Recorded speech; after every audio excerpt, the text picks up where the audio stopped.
opportunity to present myself and my strategies, my tactics over equity markets, over fundamental analysis or technical analysis or value investing.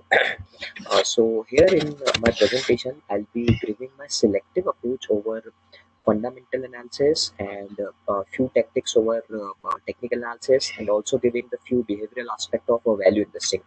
So, according to the theme of the session, here we will be taking a selective approach on picking the winners in equity markets, considering Indian equity markets. So, everyone's comfortable in English, or anyone want me to speak in Hindi as well? Guys, you can use the chat box and you can just answer whatever. That would be better. If you could speak a little louder, people were one guy was saying. Okay, okay. So, is it properly audible? Yeah, audible.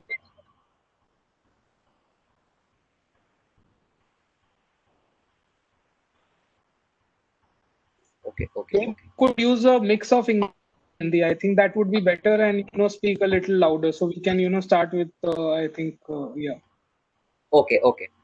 Sure, Okay, sure, yeah. sure.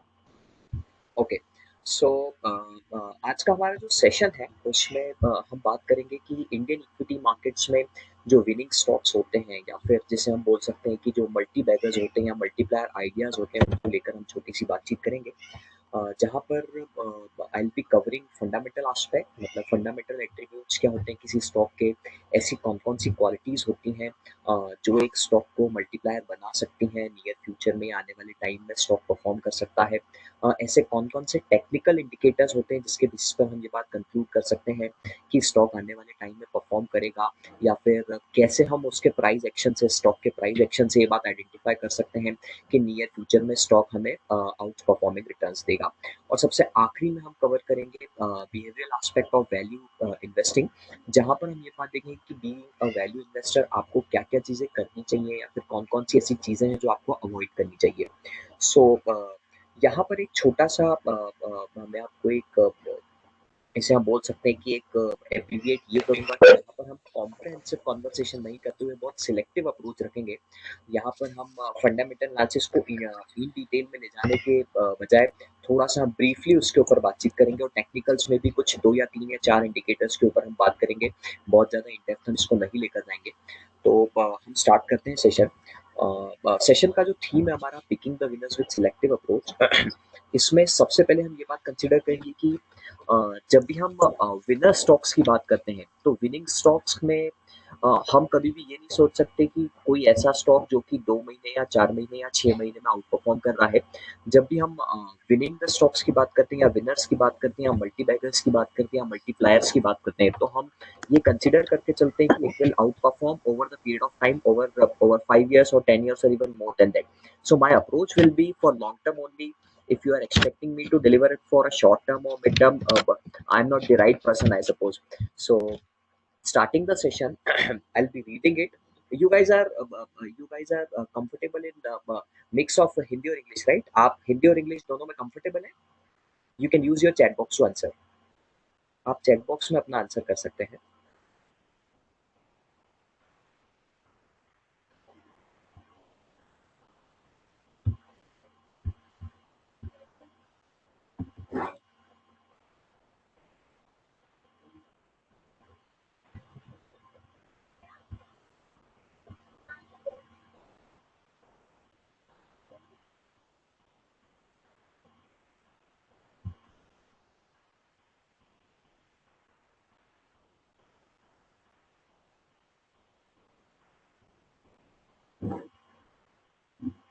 Comfortable with English, so you can more towards English, towards Hindi. Okay, okay.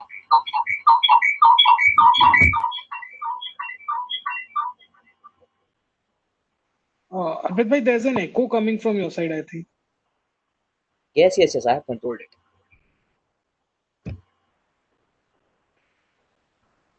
Okay, so Picking the winner is a selective approach or selective analysis where a traders or investor or layman investor tries or attempt to identify those companies or those stocks which are likely to perform over a period of time or which are likely to perform for their time span for 5 years or 10 years. Usually it is of long term. So here we are going to speak about selective approach, that what specific attributes, ऐसी कौन-कौन सी qualities हैं जो मैं देखता हूँ जब भी हम stock identify करते हैं, ऐसे कौन-कौन से technical indicators हैं जो मैं आइडेंटिफाई करता हूँ या फिर जिसके बेसिस पर हम प्राइस एक्शन को आइडेंटिफाई करते हैं कि ये बलिश ट्रेंड में रहेगा या बियरिश ट्रेंड में रहेगा। तो हम स्टार्ट करते हैं सबसे पहले कि ये जो हमारा सिलेक्टिव अप्रोच है, सिलेक्टिव अप्रोच हमें किस-किस बात का आंसर देता है। तो सबसे पहले हम कंक्लूड करेंगे कि हमें कौन-कौन सी सेक्टर की कौन-कौन सी कंपनी पर फ़िल्टर लगाना चाहिए, ऐसी कौन-कौन सी कंपनीज़ हो सकती हैं जिन्हें हमें एनालाइज़ करना चाहिए और ऐसी कौन-कौन सी प्राइस रेंज है जहाँ पर हम स्टॉक को बाय कर सकते हैं या फिर हमारा एग्जिट स्ट्रेटजी क्या रहेगा, या कोई स्पेसिफिक स्टॉक हमारे लिए वेल्थ क्रिएट कर सकता है या नहीं कर सकता है।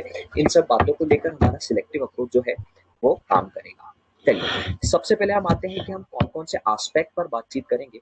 तो सबसे पहला एस्पेक्ट जो है that is fundamental qualities. Fundamental qualities में we will be discussing what are fundamental attribute of any company Arpit bhai, और what are sorry to interrupt. The last time, echo come, mute your PC or laptop speaker volume. I think the echo will disappear. It is already on mute, bhai. No, it is coming on the participant end. Participants are saying that the echo is there.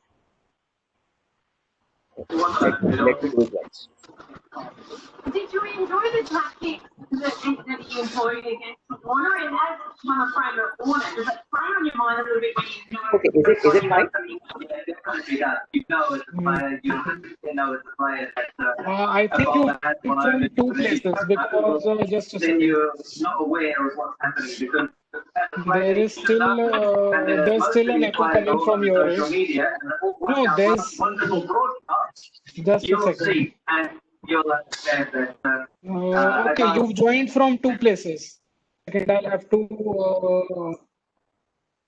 one that I have found what is the issue happening. Okay, echo will not come. Okay. Now, the I sound think coming from. kindly mute the participant. I've muted the participants, Arpit bhai. I don't know where is the sound. Is the looks sound like coming from? looks like कहीं TV चल रहा है, उसमें आवाज आ रहा है। Okay. Yeah, that's competitive. Yeah, I was thinking about the winning total, but I don't think it's a winning total right now. Because you only need one batter, you need a batter to get 70, or one of the other batters to Steve Smith, and he's going to take a claim to, as I said before, and he made off what should have been maybe in this team. If he gets Guys, please mute yourself. Just a second. Ayush, please search for Ganesh 5. Yeah. No, I'm searching. I have put out. Ganesh, I have put out of the meeting.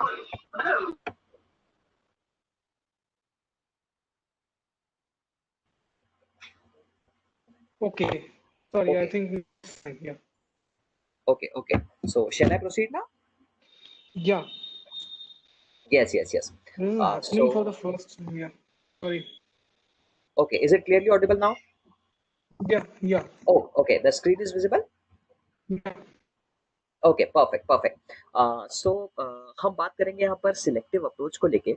तो सबसे पहले हम बात करेंगे कि company की कौन-कौन सी fundamental qualities को हमें स्पेसिफिकली देखना चाहिए या फिर ऐसी कौन-कौन सी क्वालिटीज़ हैं जिसके ऊपर हमारा एनालिटिकल पर्सपेक्टिव हमें अप्लाई करना चाहिए। देन सब्सिक्वेंटली हम ये बात देखेंगे कि अपार्ट फ्रॉम फंडामेंटल क्वालिटीज़ ऐसे कौन-कौन से टेक्निकल इंडिकेटर्स हैं या फिर ऐसे कौन-कौन से टेक्निकल एट्रीब्यूट्स रहेंगे जो कि एक स्टॉक में किसी भी पॉइंट ऑफ टाइम पे आपको कोई ट्रांजैक्शन इनिशिएट करने का इंडिकेटर देंगे। किस पॉइंट ऑफ टाइम पर हमें कौन सा स्टॉक लेना चाहिए, किस पॉइंट ऑफ टाइम पर हमारा एग्जिट स्ट्रेटजी क्या रहेगा, इसकी ब्रीफिंग हम देखेंगे टेक्निकल एट्रीब्यूट्स में। एंड देन लेटली सबसे आखिरी में हम देखेंगे कि हमारा वैल्यू इन्वेस्टिंग में हमारा बिहेवियरल मास्टरपीस कैसा होना चाहिए, या फिर बिहेवियरल एट्रीब्यूट्स में हम क्या क्या चीजें देख सकते हैं जिससे हम कोई भी स्टॉक जो कि एक मल्टी बैगर है उसका 100% रैली या फिर 90% रैली हम राइड कर सकें, उसके लिए हम कौन कौन सी क्वालिटीज ऑप्ट कर सकते हैं। तो सबसे पहले हम देखते हैं कि हमारी फंडामेंटल क्वालिटीज क्या क्या रहनी चाहिए। उसमें हम एक या दो पोजर भी मैं लेने की कोशिश करूंगा, चूंकि we are very short on time and we only have 60 minutes to speak me, तो इसलिए उसकी वजह से हम कुछ एक या दो ही एग्जांपल्स हम ले पाएंगे। तो सबसे पहले हम बात करते हैं, अगर फंडामेंटल क्वालिटीज की बात करें तो किसी भी कंपनी में जो फॉरमोस्ट क्वालिटी होनी चाहिए वो तीन कंपोनेंट्स पर होती है। First, we should evaluate the revenue of the company. Second, we should evaluate the earnings of the company. And third, we should evaluate tax of the company. तो अगर सबसे पहले हम रेवेन्यू की बात करें तो अगर किसी भी कंपनी में आप पैसा लगाने की सोच रहे हैं या किसी भी कंपनी में आप लॉन्गर टर्म के लिए निवेश करना चाहते हैं तो सबसे पहले आपको उस कंपनी का रेवेन्यू देखना चाहिए। अगर सरल शब्दों में बात करने की कोशिश करें तो आपको सबसे पहले उस कंपनी का सेल्स फिगर देखना चाहिए और पास्ट परफॉर्मेंस कैसा रहा ये बात देखनी चाहिए, और ईयर ऑन ईयर कंपनी का सेल्स ग्रो कर रहा है या नहीं ग्रो कर रहा है ये बात सबसे पहले आपको देखनी चाहिए। अगर कंपनी के revenues year on year grow कर रहे हैं देन सब्सिक्वेंटली आपको कंपनी की नेट ऑफ अर्निंग्स पर आना चाहिए, जिसमें कुछ दो या तीन फैक्टर्स जो होते हैं वो आपके एक्सक्लूड हो जाते हैं। जैसे आपकी कंपनी के ऊपर कोई बहुत ज्यादा डेट बर्डन तो नहीं है, अगर आपकी कंपनी का इंटरेस्ट कॉस्ट बहुत ज्यादा है तो आपकी कंपनी के रेवेन्यू होने के बावजूद भी आपका एक्चुअल परफॉर्मेंस जो रहेगा वो सबड्यूड रहेगा, उस केस में स्टॉक भी परफॉर्म ज्यादा नहीं कर पाएगा। अगर आपकी कंपनी के रेवेन्यूज अच्छे हैं और उसके बावजूद भी अगर आपका इंटरेस्ट कॉस्ट बहुत ज्यादा है तो वो प्रॉफिट आपका जो रहेगा वो कॉप हो जाएगा और उसी की वजह से आपका इक्विटी जो रहेगा वो मार्केट में परफॉर्म नहीं करेगा। तो बेसिकली सबसे पहले हमने ये बात देखी कि हमें सबसे पहले रिवेन्यू देखना है। रिवेन्यू मतलब कंपनी का सेल्स क्या है या कंपनी का सेल्स क्वांटम क्या है, कंपनी के सेल्स फिगर्स जो है वो ईयर ऑन ईयर ग्रो कर रहे हैं या नहीं ग्रो कर रहे हैं, ये आपको थोड़ा सा एक डिलीजेंस अपना ऑप्ट करना रहेगा। सब्सिक्वेंटली अगर हम प्रॉफिट आफ्टर टैक्स की बात करते हैं तो ऐसे दो या तीन कंपोनेंट्स होते हैं which are making the difference between revenues and profit after tax. तो ये जो दो या तीन आइटम्स हैं सबसे पहले हम उसके बारे में बातचीत करेंगे। सबसे पहला आइटम जो कि आपको स्क्रीन पर दिख रहा होगा उसमें एक कंपोनेंट होता है हमारा डेट बर्डन। आपकी कंपनी के ऊपर जिस भी कंपनी में आप पैसा निवेश करना चाहते हैं उस कंपनी में आप सबसे पहले ये बात देखें कि उस कंपनी के ऊपर कोई बहुत ज्यादा डेट बर्डन तो नहीं है। डेट बर्डन से हम ये भी बात देख सकते हैं कि ये जो कंपनी का डेट है करंट डेट है या तो कंपनी का डेट जो है वो कंपनी रीपे करते हुए आ रही है या फिर किसी पॉइंट ऑफ टाइम पे कंपनी फ्रेश डेट रेज कर रही है। अगर कोई कंपनी फ्रेश डेट रेज कर रही है तो अल्टीमेटली उसका जो अर्निंग्स है उसके अगेंस्ट उसका डेट का कॉस्ट क्या है। अगर डेट का कॉस्ट कम है और अर्निंग्स ज्यादा है तो वो ऑप्टिमम डेट रेजिंग कहलाती है, जिस केस में कंपनी एक्सेलरेट करती है और ज्यादा मुनाफा कंपनी बनाने की कोशिश करती है। उसी के इन्वर्सली अगर हम ये बात देखें कि अगर कंपनी के रेवेन्यूज जो है वो बहुत ज्यादा डायनामिक नहीं है, स्टेटिक है और ग्रोथ जो है वो भी एक न्यूट्रल ग्रोथ है और उसके अगेंस्ट जाकर भी अगर कंपनी डेट रेज करती है और कंपनी का ऑपरेटिंग परफॉर्मेंस से उसको रीपे करने की कोशिश नहीं करती या फिर एक्स्ट्रा ऑर्डिनरी आइटम से रिप्लेस करने की कोशिश करती है तो मेरे हिसाब से उन कंपनीज में पैसा लगाने से हमें बचने की कोशिश करना चाहिए। एक या दो एडिशनल पॉइंट्स जो है वो यहाँ पर मैं बात करना चाहूंगा, हालांकि मैं बहुत लंबे टाइम से उसके ऊपर सोशल प्लेटफॉर्म पे बात करता आ रहा हूँ। ऐसी कंपनीज जो कंपनीज में डिविडेंड पे आउट रेशियो बहुत ज्यादा होता है या फिर ऐसी कंपनी जो कि फेस वैल्यू के अगेंस्ट एक हैंडसम डिविडेंड कंपोनेंट पे करती है, उन कंपनीज में हमें पैसा लगाने से बचना चाहिए। Yeah. So the third component is if you are attempting to invest in any company, kindly consider these three components. First is debt burden. Kindly check the debt burden of the company.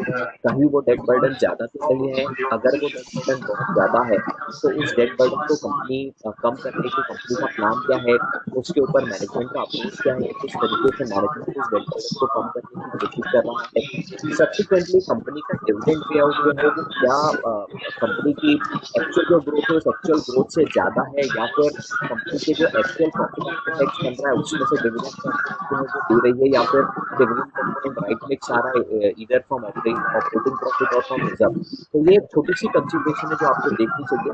एक छोटा सा point यहाँ पर और है जो कि मैं बोलना चाहूंगा, जिसकी वजह से हमने पिछले 4-5 सालों में कुछ कंपनी को कोलैप्स होते हुए देखा है, कि किसी भी कंपनी की कॉन्टिजेंट लायबिलिटी की रिपोर्टिंग अगर है और उसका क्वांटम बहुत ज्यादा है या फिर न्यूट्रल क्वांटम है, तो मेरे हिसाब से उन कंपनीज में पैसा निवेश करने से हमें बचना चाहिए। तो अगर इन तीनों क्वालिटीज को अगर हम कंक्लूड करने की कोशिश करें, तो सरल शब्दों में अगर हम बात करें तो ऐसी कंपनीज जिनका रेवेन्यू ग्रोथ है, जिनका रेवेन्यू या फिर सेल्स क्वांटम जो है वो ईयर ऑन ईयर ग्रो करता है, और जिनका डेट बर्डन जो है वो या तो नेग्लिजिबल डेट बर्डन है, या फिर कंपनी डेट फ्री है, या फिर वर्चुअली डेट फ्री है, और कंपनीज जिनका डिविडेंड पे आउट स्ट्रक्चर जो है, जो कि optimum dividend pay out structure है, उन कंपनीज को हम बोल सकते हैं कि नियर फ्यूचर में उनमें बहुत सारी ऐसी क्वालिटीज हैं जो कि मल्टीप्लायर में टर्न हो सकती हैं। आगे चलकर हम ये बात देखेंगे कि ऐसी कौन कौन सी क्वालिटीज किस कंपनी में रही थी किसी पॉइंट ऑफ टाइम पे, which lately turn into multibagger. ऐसी कौन कौन सी कंपनीज थी जिनमें रेवेन्यू ग्रोथ भी था और डेट बर्डन भी बहुत नहीं था, मतलब डेट बर्डन बहुत कम था, और प्रॉफिट आफ्टर टैक्स भी अच्छे थे, और इसी के साथ साथ उनका डिविडेंड कंपोनेंट जो था वो भी ऑप्टिमम डिविडेंड कंपोनेंट था। तो वैसी कंपनीज के बारे में भी हम थोड़ी सी बातचीत करेंगे। सबसे पहले हम यहाँ पे ये बात देखते हैं कि ऐसी कौन कौन सी कंपनीज हैं जहां पर ईदर हाई डेट बर्डन की वजह से, या फिर high dividend pay out ratio की वजह से, या फिर कॉन्टिजेंट लाइबिलिटीज की वजह से स्टॉक्स जो है वो बहुत ज्यादा परफॉर्म नहीं कर रहे हैं, या फिर जिसमें जो हमारा कैपिटल है वो भी इरोज होता हुआ है। तो नेक्स्ट स्लाइड में हम ये बात देखते हैं कि कौन कौन सी ऐसी कंपनीज हैं जहां पर इन फैक्टर्स की वजह से हमने बहुत सारी चीजें देखी हैं। चलिए, सबसे पहले हम बात करते हैं कि फर्स्ट कंपनी सुज़लॉन। हर कोई उस कंपनी का नाम जानता होगा। इनफैक्ट ऐसे इन्वेस्टर जो कि पिछले 8-10 सालों से मार्केट में है, तो मेरा ऐसा मानना है कि आपने भी सुज़लॉन एनर्जी में कभी ना कभी किसी ना किसी पॉइंट ऑफ टाइम पे आपने पैसा निवेश किया होगा। उसी के साथ साथ यूनिटेक या फिर जेपी एसोसिएट्स की भी अगर हम बात करें, तो ये तीनों ही कंपनीज एक ऐसी कैटेगरी की कंपनी है जिनका ऑपरेटिंग परफॉर्मेंस एक पॉइंट ऑफ टाइम पर बहुत शानदार था। They are beating the market returns. They have been outperforming in the market, but they have burdened themselves with high debt, और उनके ऊपर डेट बर्डन बहुत ज्यादा आ जाने की वजह से उनका जो इंटरेस्ट कंपोनेंट था वो इंटरेस्ट कंपोनेंट बहुत ज्यादा बढ़ता चले गया, जिसकी वजह से उनके जो ऑपरेटिंग प्रॉफिट थे वो गैलोप होते चले गए, और अल्टीमेटली सुज़लॉन हो या यूनिटेक हो या फिर जेपी एसोसिएट, अगर हम तीनों कंपनीज की बात करें, तो they almost have died from years.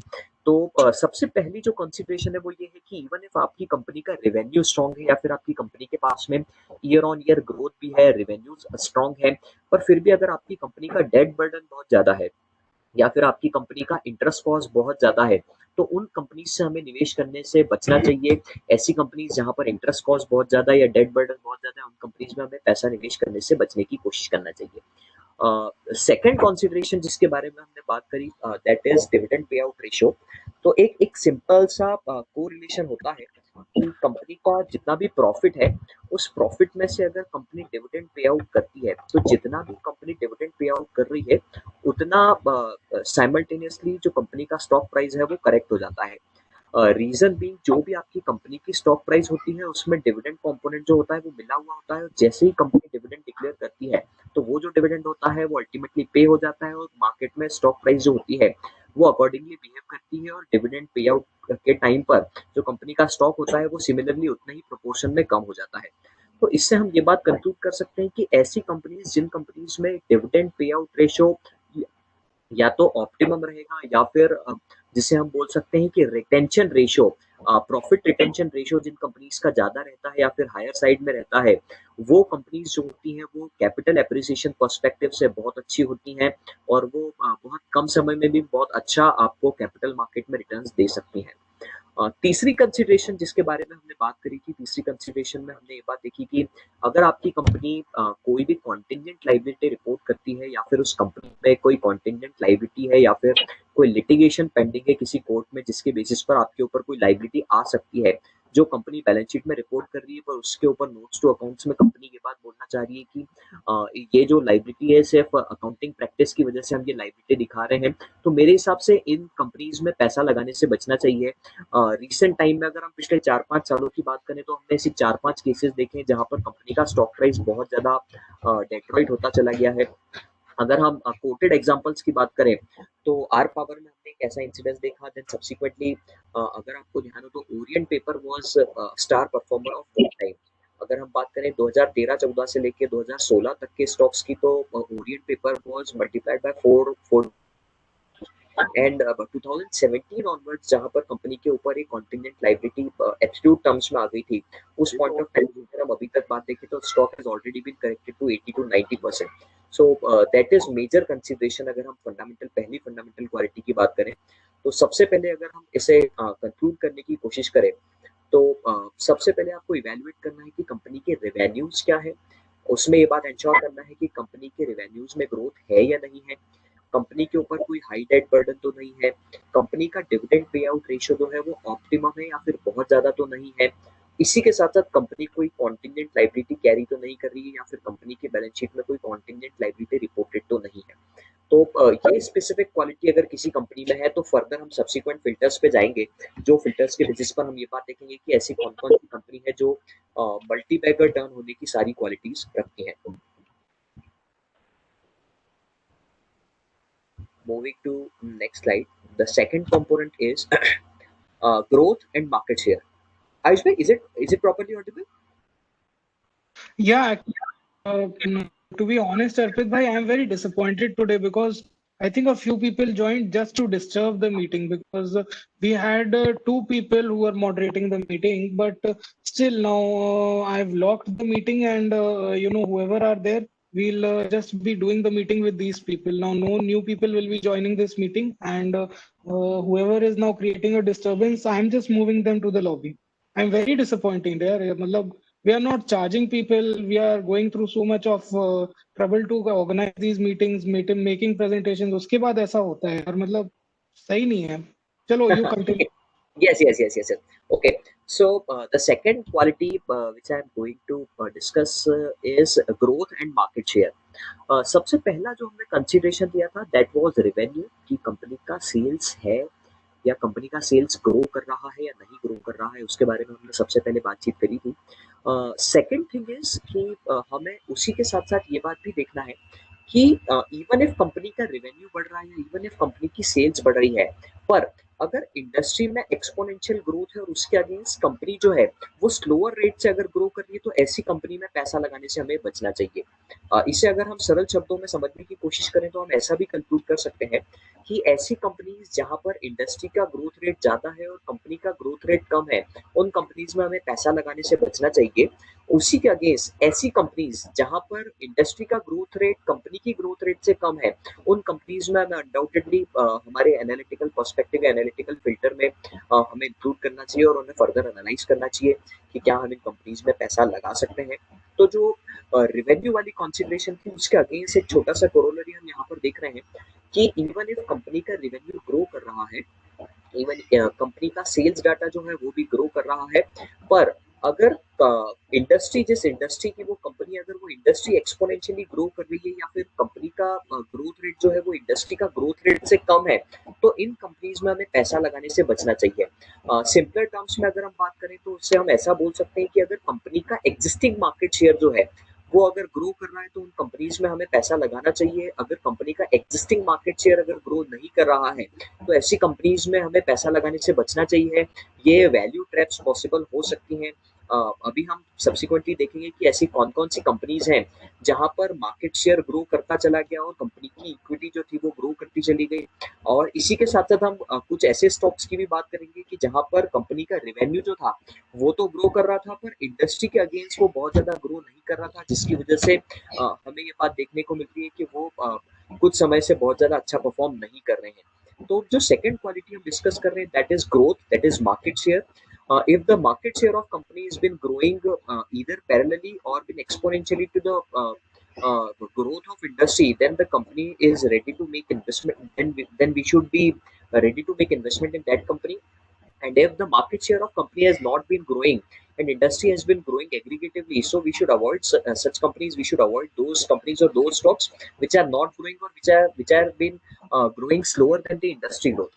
तो यहाँ पर हमें कुछ एक या दो एग्जांपल मैं आपको कोट करना चाहूंगा। उसके पहले मैं एक बार ये स्पेल आउट करता हूँ कि ऐसी बहुत सारी कंपनीज है, there have been many companies which grows slower or which grows neutral as compared to industry growth rate or as compared to their competitors. So ऐसी कंपनीज जो कि बहुत स्लो ग्रो करती हैं या फिर इंडस्ट्री ग्रोथ के कंपैरिजन से जब भी हम बात करें तो उनका मार्केट शेयर बढ़ता नहीं है या फिर न्यूट्रल रहता है, उन कंपनीज में हमें पैसा लगाने से बचना चाहिए। उसी के अगेंस्ट हमें ऐसी कंपनी में पैसा लगाने की कोशिश करना चाहिए या फिर ऐसी कंपनी को ज्यादा एनालाइज करना चाहिए जिनका market share day by day या क्वार्टर ऑन क्वार्टर या ईयर ऑन ईयर थोड़ा सा बढ़ता जाता है और over the period of time बहुत ज्यादा बढ़ जाता है। अगर हम कुछ एक या दो कंपनीज की बात करें जिन कंपनीज का मार्केट शेयर कुछ मल्टीफोल्ड हुआ है, तो उन कंपनीज के रिटर्न्स की भी हम बात करते हैं कि ऐसी कौन कौन सी कंपनीज हैं। ये दो दो स्टॉक्स आपको दिख रहे हैं, दो स्टॉक के चार्ट आपको दिख रहे होंगे, दोनों कंपनीज का नाम नीचे लिखा हुआ है। अगर हम बात करें वोल्टास की तो वोल्टास 10 इयर्स में जो कंपनी का मार्केट शेयर है वो 11% से इंक्रीज होते हुए अभी कुछ 27% के आसपास लाई कर रहा है। अगर हम इन टर्म्स ऑफ ग्रोथ की बात करें तो एब्सोल्यूट टर्म्स में अगर हम बात करें तो कंपनी का मार्केट शेयर जो है वो दैट हैज बीन डबल्ड और somewhere multiplied by 2.5x in last 10 years. पर अगर हम उसके स्टॉक परफॉर्मेंस की बात करेंगे तो स्टॉक परफॉर्मेंस अगर हम देखेंगे तो आज से 10 साल पहले शेयर का प्राइस जो भी हुआ करता था कुछ 100 रुपए के आसपास हुआ करता था और अभी कुछ 800 रुपए के आसपास ट्रेड कर रहा है। इसका मतलब ये कि अगर कंपनी का मार्केट शेयर ग्रो कर रहा है तो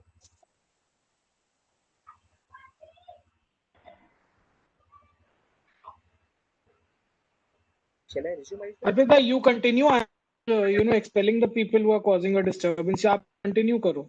ओके सो ऐसी कंपनीज में हम जो देख रहे हैं, सबसे पहले एग्जांपल हमने देखा कि वोल्टास जिसका मार्केट शेयर आज से 10 साल पहले कुछ 11% का हुआ करता था इनटू स्पेसिफिक सेगमेंट, और we can talk about specific product. अगर हम एसी मार्केट की बात करें, एयर कंडीशनर मार्केट की बात करें या दूसरे इलेक्ट्रिकल अप्लायंसेस की बात करें तो वहां पर वोल्टास का जो मार्केट शेयर हुआ करता था that was 11% of total industry and which has now been grown up to 27% in 10 years. तो अगर हम 2010 के शेयर प्राइजेस की बात करें और 2020 के शेयर प्राइजेस की बात करें तो इवन एक कंपनी का जो मार्केट शेयर है वो कुछ 2x या 2.5x से बड़ा है, और उसी के अगेंस्ट अगर हम स्टॉक परफॉर्मेंस की बात करें तो stock has already given the 8x returns और multiplied by 8 times which is quite handsome returns in that specific time. अगर हम दूसरे स्टॉक की बात करें तो हम बात करते हैं अनदर स्टॉक व्हिच इज बाटा। अगर हम बाटा की बात करें तो बाटा का मार्केट शेयर 2010 में जो हुआ करता था वो कुछ 9% ऑफ टोटल इंडस्ट्री साइज हुआ करता था which has now been lying for 36%। अगर हम इन एब्सोल्यूट टर्म्स की अगर हम बात करें तो कंपनी का जो मार्केट शेयर है वो इंडस्ट्री ग्रोथ को फैक्टर करते हुए कुछ 4 गुना हुआ है। पर अगर इस 4 गुना ग्रोथ के अगेंस्ट हम स्टॉक परफॉर्मेंस देखेंगे तो स्टॉक का जो परफॉर्मेंस है वो कुछ 18 टाइम्स से हमें दिख रहा है। तो यहाँ पर हम ये बात कंक्लूड कर सकते हैं कि ऐसी कंपनीज जिनका मार्केट शेयर इंडस्ट्री में ग्रो कर रहा है या फिर ऐसी कंपनीज जो कि मार्केट ग्रोथ रेट से ज्यादा ग्रोथ अटेन कर रही है या फिर ऐसी कंपनीज जिनका ग्रोथ रेट मार्केट या फिर इंडस्ट्री की ग्रोथ रेट से ज्यादा है, उन कंपनीज में हमें पैसा लगाना चाहिए। और ऐसी कंपनीज जिनका ग्रोथ रेट जो है वो स्लोअर है इंडस्ट्री ग्रोथ रेट से या फिर इंडस्ट्री ग्रोथ रेट के कंपैरिजन में उनका न्यूट्रल ग्रोथ रेट, तो मेरे हिसाब से ऐसी कंपनीज में हमें पैसा लगाने से बचना चाहिए। तो this is second quality which I look into company. अगर हम फंडामेंटल क्वालिटीज की बात करें तो this is the second quality जो मैं सबसे पहले देखता हूँ रेवेन्यू के बाद में, या फिर अगर हम बात करें प्रॉफिट आफ्टर टैक्स के बाद में, या फिर अगर हम बात करें ऑपरेटिंग परफॉर्मेंस के बाद में, आप क्या बात देखते हो। तो सब्सिक्वेंटली अगर हम बात करें कि रेवेन्यू के बाद में ऐसा सबसे इंपॉर्टेंट फैक्टर क्या है या सबसे इंपॉर्टेंट कंसिडरेशन क्या है, तो मेरे हिसाब से एक मार्केट शेयर या फिर ग्रोथ जिसको हम बोलते हैं कि वो सबसे ज्यादा इंपॉर्टेंट है। अगर हम इन दोनों को कंबाइन करके देखें कि कंपनी का रेवेन्यू या फिर कंपनी का मार्केट ग्रोथ क्या है, तो इसे हम सरल शब्दों में ऐसे समझ सकते हैं कि if the company has been growing revenue wise, or if the company has been growing with the growth and beating the industry growth rate, so the company is likely to turn into a multi-bagger or likely to turn into a multiplier, जैसा कि हम बहुत सारी companies में देखते हैं। और हम आगे भी चल के ये सब बातें देखेंगे कि ऐसी कंपनीज जिनका मार्केट शेयर बहुत ज़्यादा है या फिर जिनका इंडस्ट्री रेट से ग्रोथ रेट बहुत ज़्यादा है, वो कंपनी कैसे ग्रो करती है। चलिए, so moving on to the third quality which is management और स्केलेबिलिटी ऑफ मैनेजमेंट। देखिए, ये जो क्वालिटी है मेरे हिसाब से इसे जो शॉर्ट टर्म ट्रेडर्स होते हैं या फिर मिड टर्म ट्रेडर्स होते हैं वो बहुत ज़्यादा इसे कंसीडर नहीं करते हैं, क्योंकि they just try to encash the price action of stock prices. they just try to mint from stock price movement. But if you are investing for long term, अगर आप लंबी अवधि के लिए पैसा निवेश करने की कोशिश करते हैं या फिर आपका इन्वेस्टिंग स्पेन 5 सालों या 10 सालों से ज़्यादा का है, तो मेरे हिसाब से ये मैनेजमेंट और स्केलेबिलिटी ऑफ मैनेजमेंट जो है वो बहुत एक इम्पॉर्टेंट कंसीडरेशन होती है। अगर हम मैनेजमेंट की बात करें तो कंपनी का मैनेजमेंट जो है वो बहुत ज़्यादा स्टेटिक नहीं होना चाहिए। ऐसी कंपनीज जिन कंपनीज का मैनेजमेंट बहुत ज़्यादा स्टेटिक है, तो वो कंपनीज जो है वो मेरे हिसाब से बहुत स्लोअर पेस से ग्रो करती हैं या फिर बहुत नेग्लिजिबल ग्रोथ रेट उनमें होता है।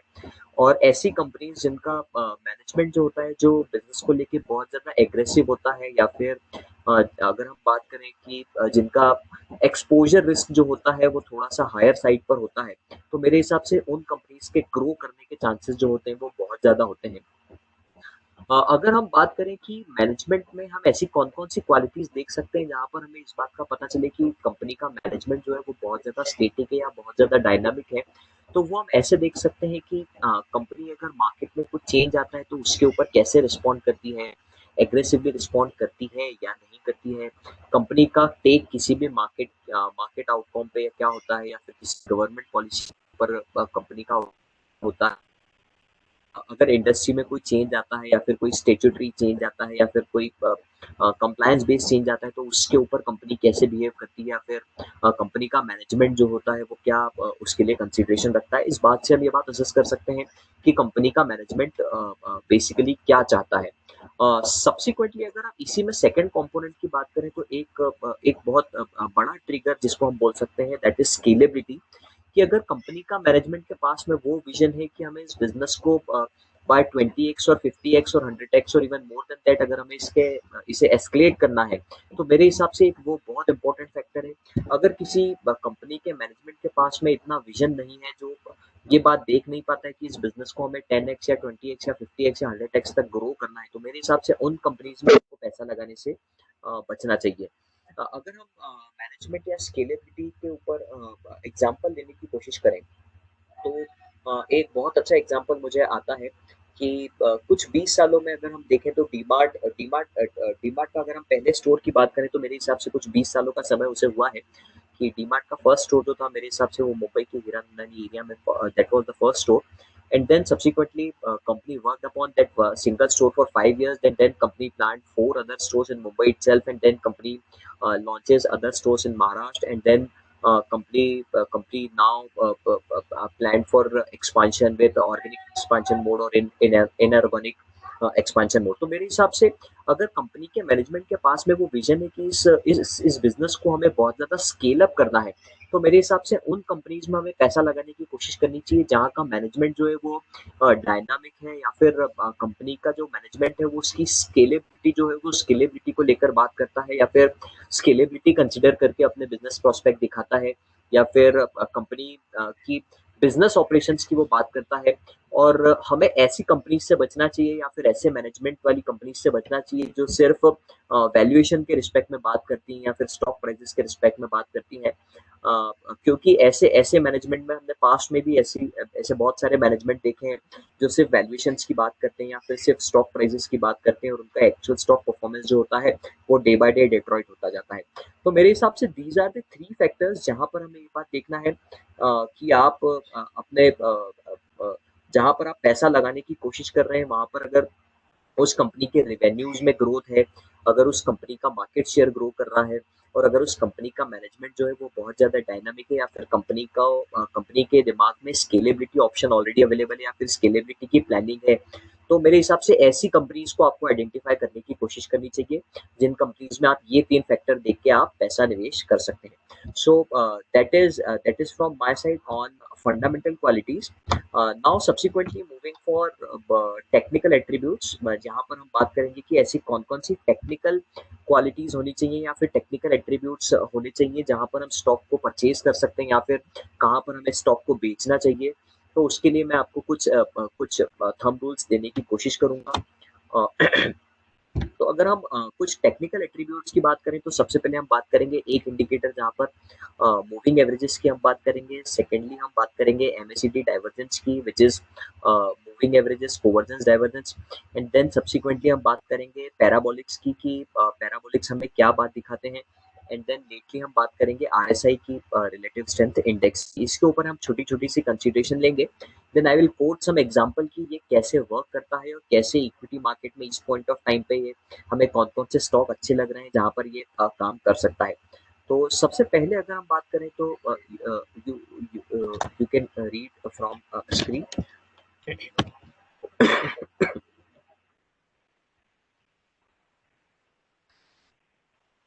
हेलो आयुष भाई। अर्पित भाई, you're audible. You're clearly audible.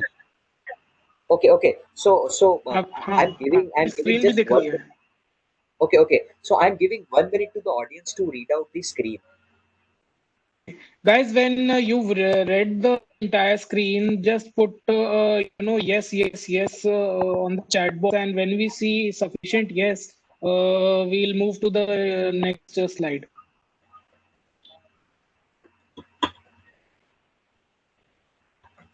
Mukesh ji, जो क्वेश्चन रहेंगे हम लोग एक Q&A करेंगे इसके बाद, इसीलिए अभी प्रेजेंटेशन जल्दी रैप अप कर रहे हैं क्योंकि फर्स्ट 25-30 मिनट्स हमको प्रेजेंटेशन चालू करने में ही लग गया। तो Q&A हम करेंगे इसके बाद, उसमें जो भी क्वेश्चंस रहेंगे आप लोग खुद ही अर्पित से पूछ लेना। Q&A करेंगे, एक प्रॉपर Q&A करेंगे, वो हर प्रेजेंटेशन में करता हूँ मैं।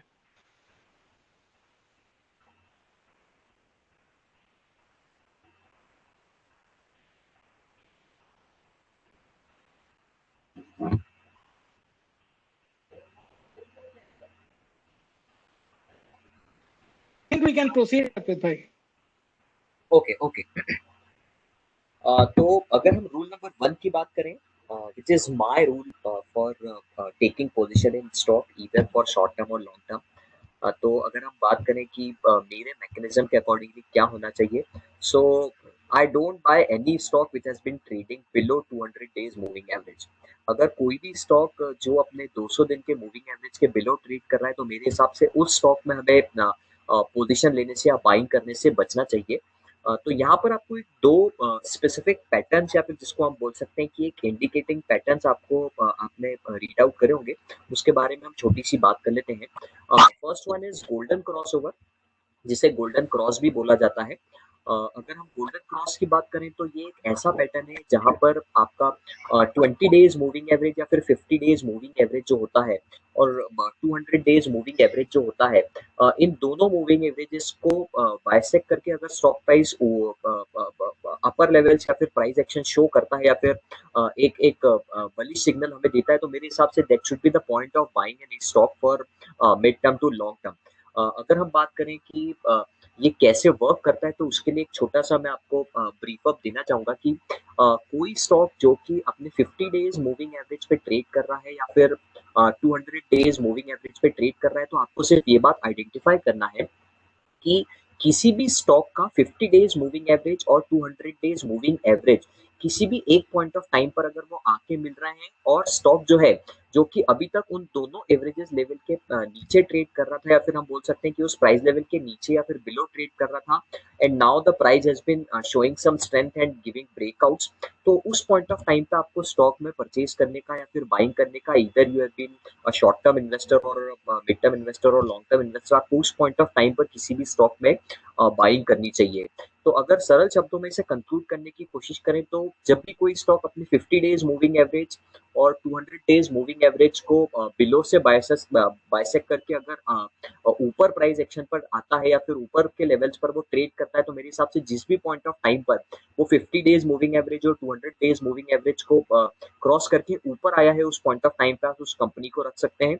और मेरे हिसाब से आप एक हैंडसम रैली को आप एंजॉय कर सकते हैं, B it of short term और ऑफ मिड टर्म और ऑफ लॉन्ग टर्म। इसी के अगेंस्ट अगर हम डेथ क्रॉस की बात करें, which has been even called as death cross over, तो इसी के कोरोलरी यहाँ पर ये बात बताई गई है कि कंपनी का स्टॉक अगर 50 डेज मूविंग एवरेज और 200 डेज मूविंग एवरेज को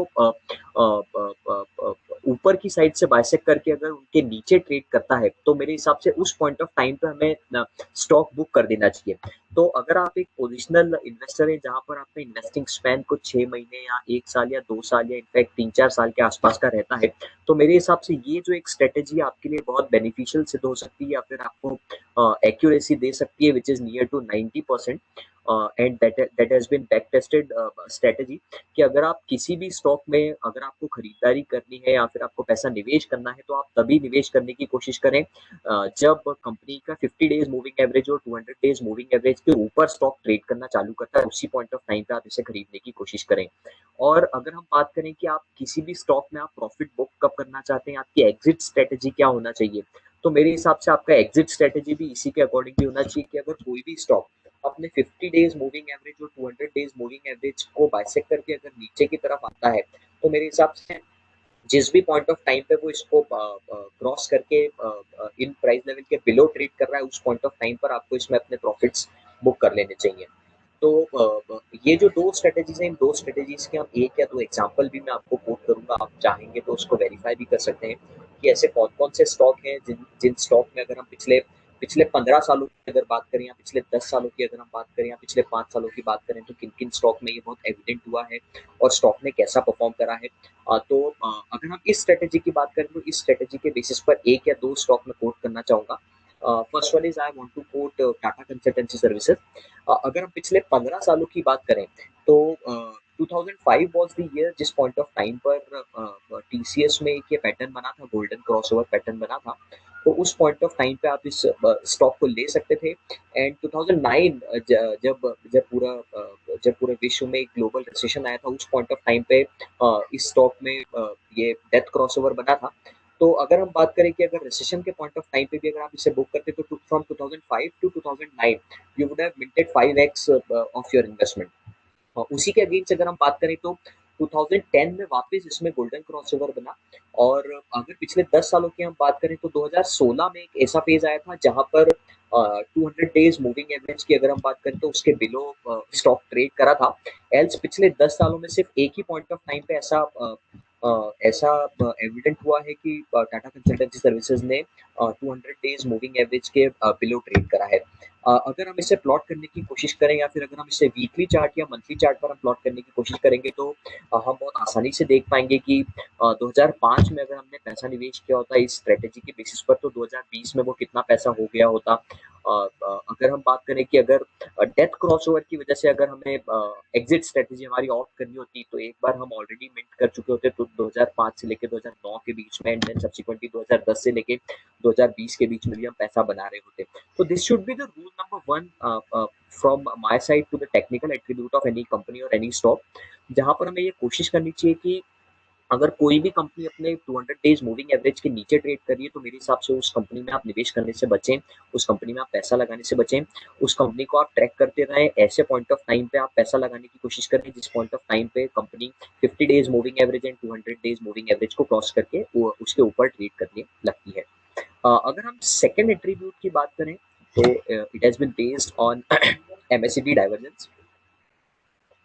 अगर एमएससीडी डाइवर्जेंस की हम बात करें, तो यहाँ पर हमें ये बात देखनी होती है कि अगर किसी स्टॉक का एमएससीडी डाइवर्जेंस की अगर हम बात करें, मतलब कोई भी दो हमारी बेस वैल्यू के मूविंग एवरेजेस जो है, B it 14 days moving average और 26 डेज मूविंग एवरेज और बेस वैल्यू 12 और 26 डेज मूविंग एवरेज की अगर हम बात करें, तो अगर किसी कंपनी का एमएससीडी जो है, जिसे हम डाइवर्जेंस स्पेसिफिकली बोलते हैं, अगर किसी कंपनी का डाइवर्जेंस जो है अगर वो नेगेटिव है, तो मेरे हिसाब से उस कंपनी में हमें पैसा निवेश करने से बचना चाहिए। दैट इंडिकेट्स कि अभी और थोड़ा सा स्टॉक जो है वो बॉटम आउट कर सकता है या फिर अभी they are still left in the stock to make the bottom, अभी बॉटम बनने में और थोड़ा सा समय लग सकता है। जैसे ही उस कंपनी के स्टॉक प्राइस के बेसिस पे हमें ये बात देखने को मिले कि उस कंपनी का एमएसीडी डाइवर्जेंस जो है वो पॉजिटिव टर्न हो रहा है, तो मेरे हिसाब से उस कंपनी में आपको पोजीशन बनाना चाहिए। ये दोनों ही केसेस में बहुत फ्रूटफुल स्ट्रेटेजी होती है। अगर हम आइसोलेटेडली सिर्फ एमएसीडी डाइवर्जेंस को यूज करते हैं तो लॉन्ग टर्म में आपको इसमें एक्यूरेसी मिल सकता है 80% के आसपास का। पर एमएसीडी डाइवर्जेंस को अगर आप मूविंग एवरेज के साथ में क्लब करते हैं या फिर आप आरएसआई के साथ में क्लब करके अगर इसे अप्लाई करते हैं तो मेरे हिसाब से आपको एक 90-95% के आसपास का एक्यूरेसी मिलता है।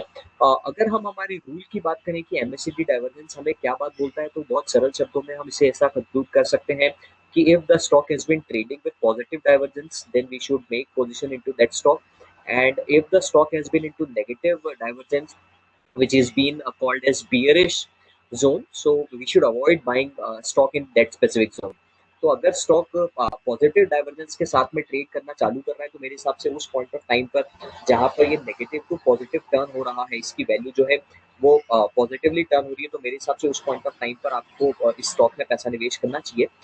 एल्स अगर कोई भी स्टॉक जहां पर आप ऐसा सोचते हैं कि हमें प्रॉफिट कहाँ पर बुक करना है, तो प्रॉफिट बुक करने के लिए मूविंग एवरेजेस के साथ में आप एमएसीडी डाइवर्जेंस देख सकते हैं कि ऐसा पॉइंट जहां पर एमएसीडी डाइवर्जेंस नेगेटिव हो गया है और स्टॉक जो है वो 50 और 200 डेज के जो मूविंग एवरेज है उसके बिलो ट्रेड कर रहा है, तो मेरे हिसाब से उस पॉइंट ऑफ टाइम पे आपको स्टॉक में प्रॉफिट बुक कर लेना चाहिए। तो this is the second quality which I look on technical front कि एमएसीडी डाइवर्जेंस जो है वो पॉजिटिव होना जरूरी है। If we go for third quality, which has been an RSI, so I'm giving 1 minute to all of you to read out there what has been written on the screen, be it on bullish side or on bearish side.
Arpit bhai, people have read. I think we can proceed further. Okay, sure. सो अगर हम rule 3 की बात करें, अगर हम third rule की बात करें, तो थर्ड रूल में हमें ये बात देखना है कि रिलेटिव स्ट्रेंथ इंडेक्स जो है वो हमें क्या बात दिखाता है, या फिर what RSI indicates with price action. RSI के अगर ऊपर हम बात करें तो आरएसआई के मूवमेंट से हम क्या बात आइडेंटिफाई कर सकते हैं।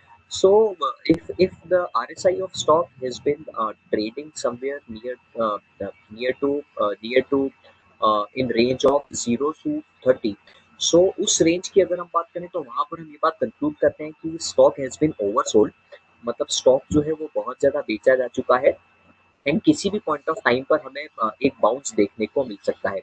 इसी के अगेंस्ट अगर हम ओवरबॉट रेंज की बात करें तो अगर आरएसआई का लेवल 70 से लेके 100 के बीच में किसी भी पॉइंट पर ट्रेड कर रहा है, तो हम ये बात कंक्लूड कर सकते हैं कि ये जो जोन है, इस जोन में बहुत ज्यादा बाइंग हो चुकी है और स्टॉक जो है वो किसी भी पॉइंट ऑफ टाइम पर करेक्ट हो सकता है।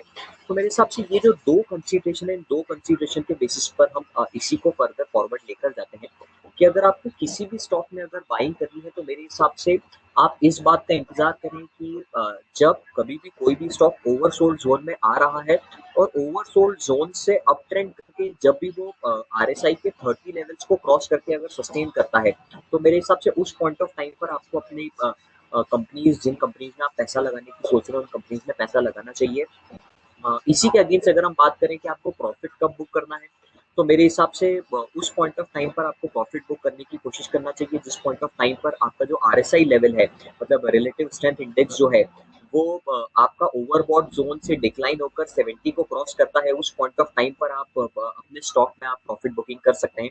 तो अगर हम इसे कंक्लूड करने की कोशिश करें तो buy only if your stock crosses 30 level on RSI board and sell or book your profits only if your stock has been crossing 70 levels from above RSI levels। तो अगर नीचे की साइड से वो 30 के लेवल्स को क्रॉस करता है आरएसआई बोर्ड पर और सस्टेन करता है, तो मेरे हिसाब से आपको वो स्टॉक में पैसा लगाना चाहिए। और अगर ऊपर की तरफ ट्रेड अगर वो स्टॉक कर रहा है और क्रॉस करके वो 70 के नीचे आकर ट्रेड करना चालू करता है, तो मेरे हिसाब से आपको अपने प्रॉफिट्स बुक करना चाहिए। तो ये तो हुई सिर्फ आरएसआई फ्रंट की बात।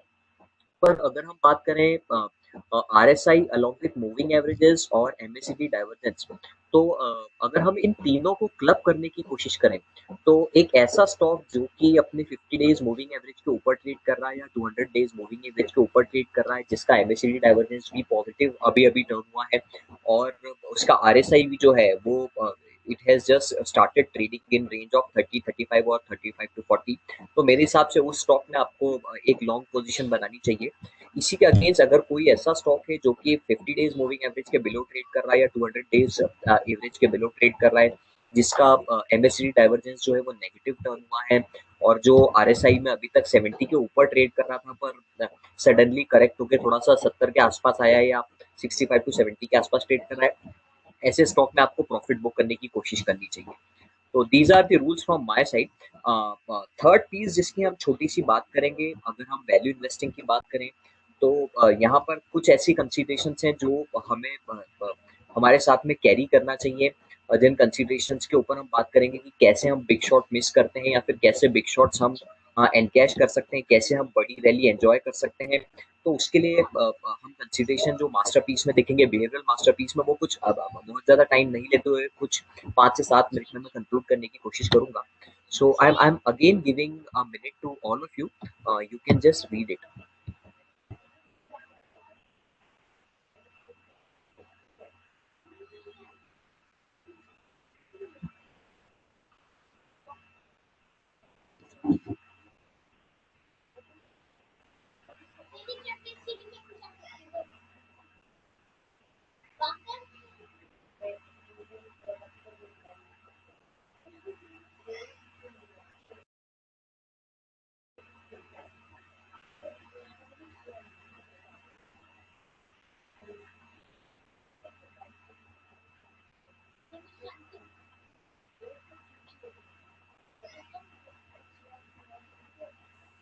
Oh, Arpit bhai, I am seeing yeses. I think the people read this. Okay. I suppose people just have read it and they don't have registered with much emphasis on all these. So पहले से हम बात करते हैं। सबसे पहली consideration जो है which I take for years, कि जो भी आपका इन्वेस्टिंग एक्सपेक्टेशन है उसको आप थोड़ा सा रियलिस्टिक रखेंगे या मॉडरेट रखेंगे तो मेरे हिसाब से आपके लिए बहुत अच्छा हो सकता है। क्योंकि हमने ऐसा देखा है, या फिर अगर हम बड़े-बड़े इन्वेस्टर्स की बात करें या सेलिब्रिटी इन्वेस्टर्स की बात करें या फिर उनके पास्ट एक्सपीरियंस की अगर हम बात करें, तो ऐसे इन्वेस्टर जिनका एक्सपेक्टेशन जो है वो बहुत ज़्यादा अनरियलिस्टिक रहता है या फिर 30-40-50% का सीएजीआर होता है, तो मेरे हिसाब से वो they end up with losses and they end up with eroding their capital and their hard earned money. तो इसके लिए मैं एक छोटा सा एग्जांपल कोट करना चाहूँगा कि अगर आप थोड़ा सा अपना एक्सपेक्टेशन रियलिस्टिक रखते हैं, अगर आपका एक्सपेक्टेशन 15 to 18% का सीएजीआर भी अगर आप रखते हैं that you have been gaining on your portfolio for over a period of time, तो मेरे हिसाब से that will build a very strong portfolio in 10 years or 15 years or 20 years। तो मेरे हिसाब से एक ये कंसिडरेशन जो है ये होना बहुत ज़्यादा ज़रूरी है कि आपको अपना एक्सपेक्टेशंस जो है वो बहुत रियलिस्टिक रखना है। अगर आप अपना एक्सपेक्टेशंस का बार 30% या 40% या 50% या इवन मोर देन दैट के लिए जाएंगे, तो मेरे हिसाब से उस वाले केस में आप बहुत ज़्यादा रिस्क अफोर्ड करने के लिए भी जा सकते हैं, या फिर आप ऐसे स्टॉक्स में पैसा निवेश कर सकते हैं जो कि वैल्यू ट्रैप्स हैं, या फिर आप अगर हम बात करें तो आप ऐसे पेनी स्टॉक्स में पैसा निवेश कर सकते हैं जहां पर आपको रिटर्न्स एब्सोल्यूट टर्म्स में बहुत ज़्यादा दिखते हैं, पर you might end up with more losses और you might end up with your capital eroded over a period of time. तो मेरे हिसाब से आपको अपनी एक्सपेक्टेशन जो है उसका बार जो है वो थोड़ा सा रियलिस्टिक रखना चाहिए। अगर आपका विजन थोड़ा सा लंबा है, अगर आप 5 या 10 साल या 20 साल या इनफैक्ट उससे ज़्यादा का प्लानिंग अगर आप कर रहे हैं, तो मेरे हिसाब से आपको लाइफ गोल्स के साथ-साथ ये थोड़ा सा रियलिस्टिक रखेंगे तो आपके लिए बहुत बेहतर नतीजे आपको मिल सकते हैं। सेकंड कंसीडरेशन जो मैं बात करूँगा वो है longevity is more important then swing shots. मैं अपने ऑलमोस्ट हर सेशन में ये बात कोट करता आया हूँ कि किसी भी बिजनेस में अगर आप पैसा लगा रहे हैं तो उस बिजनेस की लॉन्गेविटी को आप असेस करें, या फिर उसकी लॉन्गेविटी को आप जज करें। तो अगर आप किसी भी कंपनी में पैसा लगा रहे हैं तो सबसे पहले आप ये बात खुद से पूछें कि क्या ये जो बिजनेस है या फिर ये जो कंपनी है ये आने वाले 5 साल या आने वाले 10 साल या आने वाले 20 साल तक सस्टेन करेगा। अगर आपका जवाब आता है कि हाँ ये बिजनेस आने वाले 5 साल या 10 साल या 20 साल सस्टेन करेगा, देन सब्सिक्वेंटली आप आ सकते हैं कि उस कंपनी के रेवेन्यूज कैसे हैं या सेल्स कैसी है या मॉडल कैसा है, सब्सिक्वेंटली आप उसके ऊपर देख सकते हैं। तो जो एग्जाम्पल मैं अपने हर सेशन में कोट करता आता हूँ वो एग्जाम्पल मैं यहाँ पर भी कोट करूंगा कि अगर आप लॉन्गेविटी पे बहुत ज़्यादा ध्यान देंगे तो मेरे हिसाब से आपको over the period of time multiplying returns मिलेंगे। पर अगर आप स्विंग शॉट्स पर बहुत ज़्यादा कंसर्न रहेंगे स्विंग शॉट्स को लेकर, या फिर आप बहुत ज़्यादा ओरिएंटेड रहेंगे स्विंग शॉट्स पर, तो मेरे हिसाब से आपके रिटर्न्स जो रहेंगे वो बहुत ज़्यादा अच्छे नहीं रहेंगे। तो इसके लिए अगर हम एग्जाम्पल लें, अगर हम रियल लाइफ एग्जाम्पल भी दें, तो मेरा ऐसा मानना है there have been two players. एक एक प्लेयर जो है उसका नाम है Sachin Tendulkar and second player is Vinod Kambli. तो जिस भी पॉइंट ऑफ टाइम पर, मतलब 1988 और 89 में जिस पॉइंट ऑफ टाइम पर दोनों प्लेयर्स ने अपना डेब्यू किया था टेस्ट क्रिकेट में, तो उस पॉइंट ऑफ टाइम से अगर हम 1992 का अगर हम एवरेज देखें तो Vinod Kambli has an average of 51 runs पर मैच। तो विनोद कांबली का जो एवरेज था वो उस स्पेसिफिक पॉइंट ऑफ टाइम पर, मतलब 89 से लेके 92 की अगर हम बात करें तो उस पॉइंट ऑफ टाइम पर that was very outstanding. Sachin Tendulkar की एवरेज की अगर हम उस पॉइंट ऑफ टाइम पर बात करें तो मेरे हिसाब से उस पॉइंट ऑफ टाइम पर सचिन तेंदुलकर का एवरेज जो था that was not much higher and that was near to some 32 runs. पर अगर हम लॉन्गेविटी की बात करें तो वी ऑल नो कि जो हमारे विनोद कांबली है उनका करियर जो है वो कब एंड हुआ, एंड वी ऑल नो कि सचिन तेंदुलकर का एवरेज कैसा है। तो मेरे हिसाब से आपको लाइफ में भी अगर आप इन्वेस्टिंग लंबे टाइम के लिए इन्वेस्टिंग प्लानिंग कर रहे हैं, इन्वेस्टमेंट प्लानिंग करें, तो मेरे हिसाब से आपको ये जो लॉन्गेविटी जो एक वर्ड है उस पर थोड़ा सा ओरिएंटेशन अपना ज्यादा रखना चाहिए rather than giving more importance to swing shots.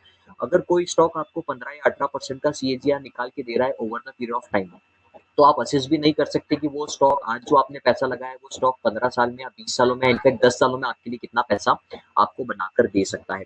तो second consideration is more important. Third consideration is avoid extreme fishing on either side.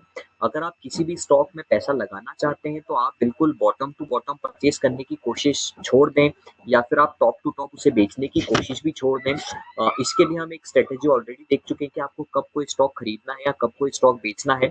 उसके लिए हम ऑलरेडी बात कर चुके हैं कि बाइंग के लिए 50 डेज मूविंग एवरेज और 200 डेज मूविंग एवरेज पर हम खरीद सकते हैं, और उसी के अगेंस्ट जब भी 200 डेज मूविंग एवरेज के बिलो स्टॉक ट्रेड करेगा या फिर नेगेटिव डाइवर्जेंस पर ट्रेड करेगा तो उस पॉइंट ऑफ टाइम पर हम स्टॉक बेच सकते हैं। फोर्थ पॉइंट अगर हम वैल्यू इन्वेस्टिंग स्पेसिफिक की बात करें तो मेरे हिसाब से ये बहुत इंपॉर्टेंट है, और मेरे हिसाब से अगर ये फोर्थ वाली कंसिडरेशन अगर आपके पास में नहीं है तो ऊपर की 3 कंसिडरेशन किसी भी काम की नहीं है। तो मेरे हिसाब से फोर्थ कंसिडरेशन जो है which is been develop a conviction within yourself. तो एक जो कन्विक्शन है किसी भी स्टॉक को लेकर या किसी भी कंपनी को लेकर या फिर आपके पोर्टफोलियो को लेकर, तो उस कन्विक्शन को आपको डेवलप करना है। दो दो the development of conviction takes time. It may take 6 months or it may take a year or it may take 2 years or 3 years or so on. पर once the conviction has been developed, you and your portfolio will perform eventually. तो मेरे हिसाब से conviction जो है वो आपको develop करना बहुत ज्यादा जरूरी है। ऐसा नहीं होना चाहिए कि आपका जो स्टॉक है जो आपने एक पूरा रिसर्च के बाद में या पूरा एनालिसिस के बाद में आपने किसी स्टॉक में पोजीशन बनाया है और आपका कोई फ्रेंड आकर उस स्टॉक के बारे में दो बात आपको ऐसी बोलता है कि कंपनी जो है वो बंद होने वाली है या बर्बाद होने वाली है या फिर कंपनी का ऑपरेटिंग परफॉर्मेंस डिट्रॉइट होने वाला है, तो मेरे हिसाब से आप उसके ऊपर आप अपना रिसर्च जो रहेगा उसके ऊपर आप मेरे हिसाब से डाउट नहीं करेंगे, आप उस फैक्ट को असेस करने की कोशिश जरूर करेंगे। तो मेरे हिसाब से वो जो कन्विक्शन है वो कन्विक्शन का होना बहुत ज्यादा जरूरी है। If you want to earn in equity markets, अगर आपको इक्विटी मार्केट में एक बहुत बड़ा पैसा बनाना है या फिर अगर हम बात करें आपको एक बहुत बड़ी वेल्थ बनाना है, तो मेरे हिसाब से वो कन्विक्शन का होना बहुत ज्यादा जरूरी है। अगर आपके पास में वो कन्विक्शन नहीं है तो बोरोड कन्विक्शन से मेरे हिसाब से आप किसी भी स्टॉक प्राइस में बहुत ज्यादा लंबे टाइम तक बने नहीं रह सकते। क्यों? क्योंकि आजकल अगर हम बात करें तो सोशल मीडिया है या फिर सोशल प्लेटफॉर्म्स हैं या फिर न्यूज चैनल्स हैं या फिर आपका क्लोज सर्कल है या व्हाट्सएप ग्रुप्स हैं, इन सब पर अगर हम बात करें तो स्टॉक्स को लेकर बहुत नेगेटिविटी भी रहती है। तो इस नेगेटिविटी की वजह से आपका जो रिसर्च है या फिर आपका जो एनालिटिकल एस्पेक्ट है वो बहुत ज्यादा डिस्टर्ब नहीं होना चाहिए। तो that is very important consideration in value investing. और लास्ट जो है वो हम सभी को ये बात पता है कि आपका जो पोर्टफोलियो है वो थोड़ा सा रिलायबिलिटी की तरफ होना चाहिए। इसके ऊपर मुझे पता है कि बहुत सारे सवाल आएंगे कि हम अलोकेशन कैसे करें या फिर पोर्टफोलियो अलोकेशन कैसे करना चाहिए। तो उसके लिए उसी के नीचे एक छोटी सी लाइन लिखी हुई है, वो लाइन जो है वो बहुत छोटी है पर उसका मीनिंग जो है वो मेरे हिसाब से that has been more deeper than that itself. The return of capital will ensure the return of capital. तो मेरे हिसाब से शायद यहाँ पर लाइन जो है उसमें थोड़ी सी गड़बड़ी लिखी हुई है और मेरे हिसाब से किसी ने पॉइंट आउट भी नहीं करा है। Return of capital will ensure return on होना चाहिए, मैं इसे करेक्ट कर रहा हूँ। तो ये जो एक लाइन है मेरे हिसाब से सबसे इम्पोर्टेंट लाइन है कि आपका जो रिटर्न ऑफ कैपिटल है वो एंश्योर करेगा कि आपकी कैपिटल के ऊपर कितने रिटर्न आ रहे हैं। तो मेरे हिसाब से आप रिलायबल ऑप्शंस पर जाएंगे तो मेरे हिसाब से वो आपकी इन्वेस्टिंग जर्नी के लिए बहुत फ्रूटफुल आउटकम आपको दे सकता है। So that has been my selective approach for identifying those stocks which are likely to multiply by 5x or 10x or even more than that. So that has been very selective approach on front of technicals or on front of value investing or on front of fundamental analysis. So that's up by my side, and I'll be taking questions in the chat box only. Is it fine, Ayush bhai, to take questions in chat box, or I should reply in Yeah. audio? No, Arpit, actually, I would suggest you can reply in audio, Okay. and Abhimanyu will read out the questions to you. He'll just, Abhimanyu, if you can just unmute yourself and you can read out the questions, and people, they can just, put the questions, because there are a lot of questions that people had since the beginning of the presentation, from Okay. the technical indicators up till the slides and everything. So this power presentation will be giving everybody the PDF copy, but they had some questions. So Okay. I think we can keep a 10 minutes Q&A, and I think that would cover up, because we'll then just be on 10 to 15 minutes late on the scheduled time that kept for this meeting. So Okay. yeah, 10 minutes Q&A, guys. We are starting from now. So जिसको भी कोई question है, whoever has any question, just say, and Abhimanyu, just read out the questions. Just read out the questions to Arpit bhai, and he'll answer them. Okay, yeah. So Arpit sir, in the start, I'll start from the starting itself, because a couple of people had some question in the start. So the first question which came was, can you please elaborate contingent liabilities? Okay. So contingent liabilities are those liabilities which are likely to affect the financial statements of company in near future, but that has not been in absolute form as of now. So in simpler terms, we can conclude that contingent liabilities are those liabilities which are liabilities, but the payment or the deferment of those liabilities are not in absolute terms as of now, but they are likely to get paid off when any specific outcome or when any specific judgment of any statutory authority or when any judgment of any respective court will come. It will be an absolute liability for that specific company. So these are counted as contingent liability. If we talk about any example, Orient Paper has an contingent liability of approximately 200 crores versus the revenue of just 58 crores, I suppose. So in 2015 they reported contingent liabilities, and after that the stock has been vanished, and corrected approximately 90% from its top. So you can check, and in fact, if you want me to share the details of that Orient paper balance sheet, I'll be sharing with Ayush bhai, and Ayush bhai will circulate that into the forums. Okay. Yeah, Second the question. post meeting documents I'll. Okay. Yeah.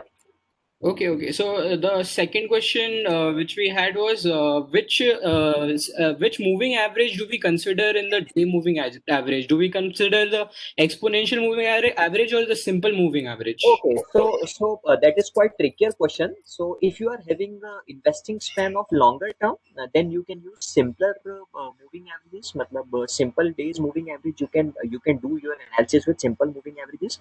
And if you are having a trading perspective, or if you want to invest your money for 2 months or 3 months, or if you are making trade into derivatives, then you should use EMAs, exponential moving averages.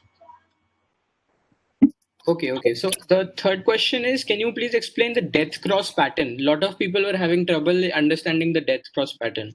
Okay, so death cross pattern is something when the stock is been trading above its 50 days moving averages and 200 days moving averages, and then suddenly stock started correcting and trades below 50 days moving averages and 200 days moving averages simultaneously.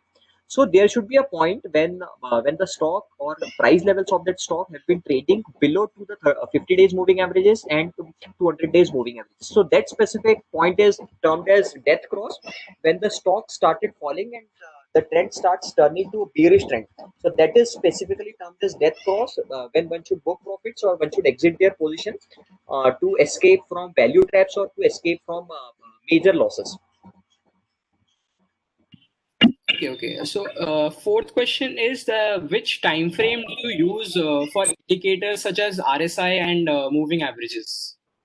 See, that has been totally depending upon your investing perspective. If you are having an investing perspective of 6 to 8 months, better to use daily moving averages on daily charts or weekly charts. But if you are having a long-term perspective of 5 plus years or 10 plus years, then you should use monthly charts, and the same plotting should be done.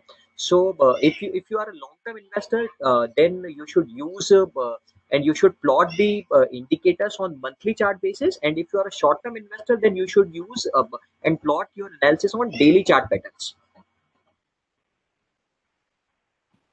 Okay, so the fifth question is it's by Unseen Value. During portfolio construction, do you think an individual investor should have more than 10% allocation in one of his high conviction, good performing stock? Mhm. See, if you have been an investor with a long term perspective, you should keep maximum of 15 to 20 stock in your portfolio. And if we talk about allocation, so we already have concluded that you should go more on reliable stock. So if your stock has been reliable and having a historical performance of that stock, and if you have been making position into such stock, then you can allocate even more than that. But what my mechanism is, I do plot stock on two bases. If my portfolio consists of a 15 or 20 stock, I do plot them on two bases. Either the stock will be a wealth creator stock, or it will be a wealth protector stock. So if you categorize it that way, it will be quite easy for you to allocate funds. In fact, if you categorize it on the basis of reliability, it will be more helpful to you to categorize within your portfolio and within your risk profiling or within your risk appetite, that you have been investing in any specific stock. But yeah, giving allocation of more than 10% to any single stock could be dangerous, even if it is belonging to frontliner stock, or even if it has been Reliance Industry or TCS or Wipro. So don't give that much exposure to any single stock. But yeah, if the stock has been exceptional, and if the stock has been performing well, you can escalate it to 10 to 15%, depending upon your risk appetite and depending upon your risk profiling. So if your age is lower, you can explore up to 10 to 15%. And if your age is on higher side, where you need any fixed income, or you just looking to protect your wealth, then you should keep the exposure to 8 to 10% only.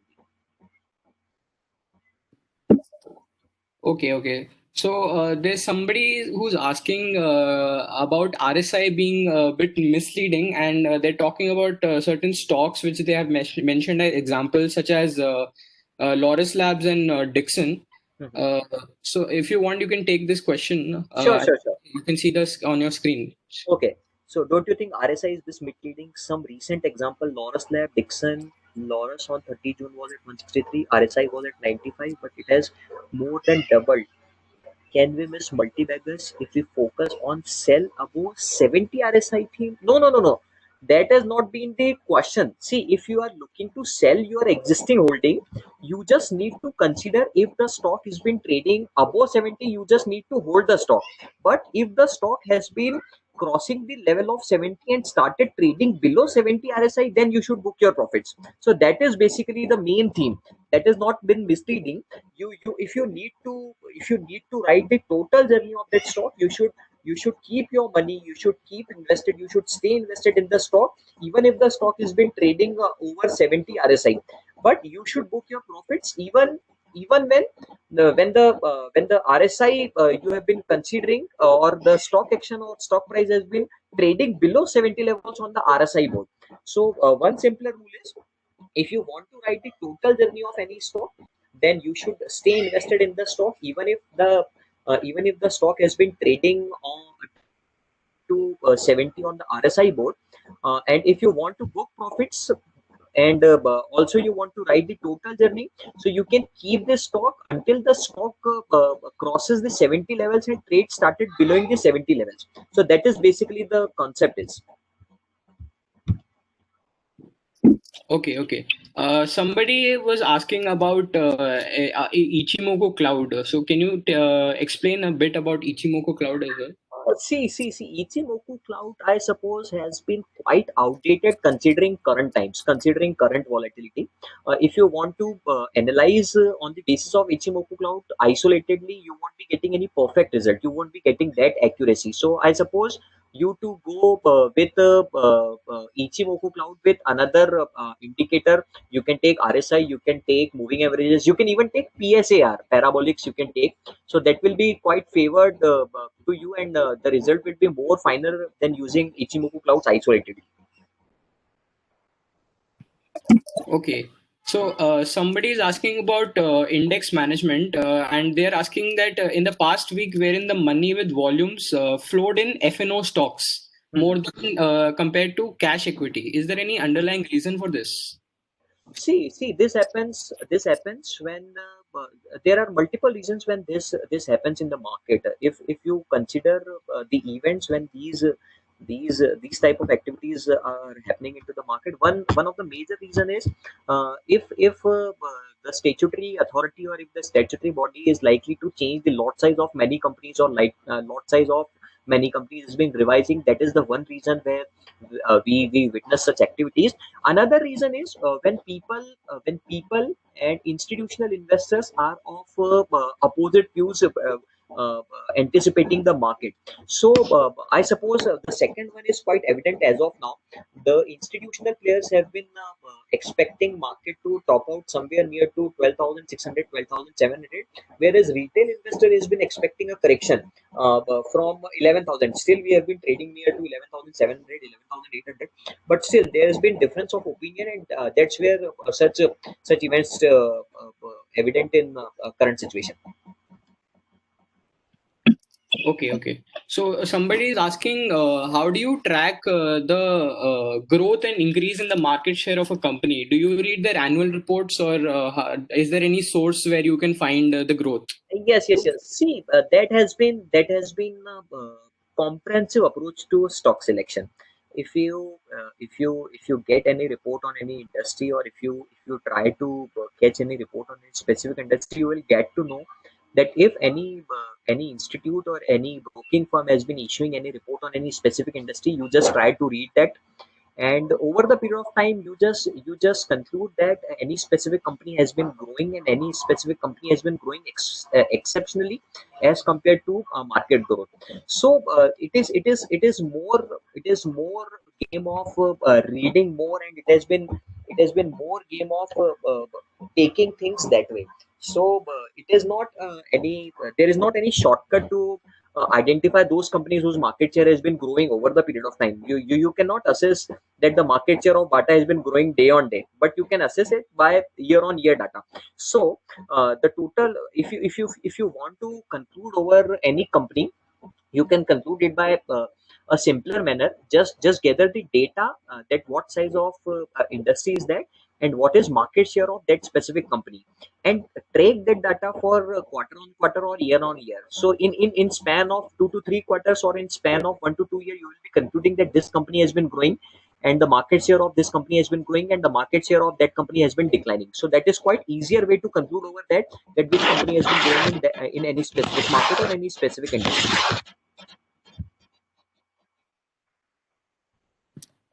Okay. So one more question is there. I think you've already taken these. This one.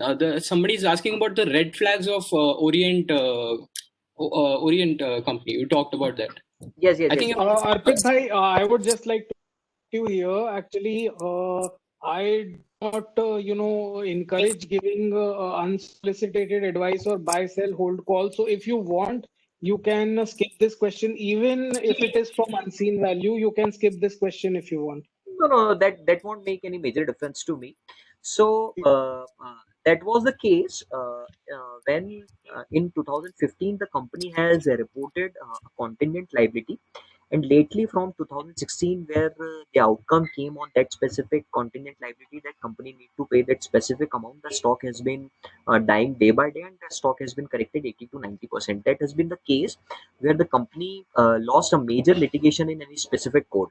So that was the case of 2015 and 2016, where the company reported a contingent liability of, I suppose, 205 or 6 crore, whereas the revenue of company and profit of the company was just lying at 50 or 60 crores. Let me check. See, I'll be giving the enough content on that specific company to Ayush Bhai, and Ayush Bhai will circulate it in forum. So you will be getting in 1 or 2 days. okay. So I think the last question we have is companies we see are. I'm not understanding the question. What is the question here, Mr. Mandar? Good. From Mr. Gurpreet. Gurpreet ji, if you can just reframe the question, because मेरे को भी समझ नहीं आ रहा है थोड़ा क्या exactly इसमें पूछना है. See, I would say like a company like Suven, okay, Suven Life Sciences, it really jumped this much from really dumped maybe 3 times or 4 times in this period. So I was just looking at what Arpit Bhai has said. I even study what he says on Twitter.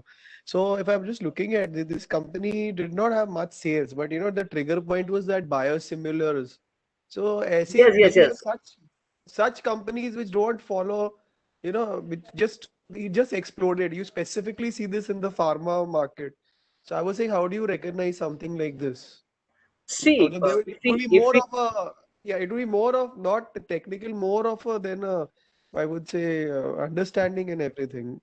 Just your view on this. So if we consider pharma industry, अगर हम मार्च से लेके अभी सितंबर तक का pharma industry अगर हम consider करेंगे, तो मेरे हिसाब से अगर हम थोड़ा सा मिडिल क्लास इंडियंस या फिर लोअर मिडिल क्लास इंडियंस से अगर हम थोड़ा सा कंक्लूड करने की कोशिश करें, तो मेरे हिसाब से किसी को भी प्रॉपर यूज ऑफ सैनिटाइजर या प्रॉपर यूज ऑफ मास्क नहीं पता था.